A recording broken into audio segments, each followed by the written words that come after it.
নমস্কার, cure point থেরাপিতে আপনাদের সকলকে স্বাগত। আজ আমাদের এক সন্তুষ্ট রোগীর পর্যালোচনা করে নেওয়া যাক। জেনে নেওয়া যাক ওনার পরিচয়, ওনার নাম।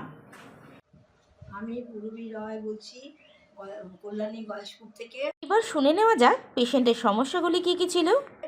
আমি হাতের শোল্ডারের ব্যথা, হাঁটুর ব্যথায় ভীষণ ভুগছিলাম অনেক দিন যাবৎ। তারপর হাতে আমার শোল্ডারে আমি কাপড় চোপড় মেলতে পারতাম না, তারপরে রান্না নাড়াতে পারতাম না, কোনো কাজই করতে পারতাম, বাসন মাজতে পারতাম না। কিওর পয়েন্ট থেকে 15 দিন থেরাপি নেওয়ার পর উনি এখন কেমন আছেন জেনে নেওয়া যাক। আমি ডক্টর শুভজিৎ দত্তকে দেখিয়ে এবং ওনার মাধ্যমে কিওর পয়েন্টের থেকে আমি ফিজিওথেরাপি করিয়ে আমি এখন অনেক ভালো আছি। আমি এখন আগের থেকে কিওর পয়েন্টের মাধ্যমে ফিজিওথেরাপি করিয়ে আমি এখন আগের থেকে অনেক বেটার আছি, অনেকটাই ভালো আছি। আর দুবেলা আমি দুবেলা ব্যায়াম করি। কিওর পয়েন্টের তরফ থেকে আপনাকে জানাই অনেক অনেক ধন্যবাদ।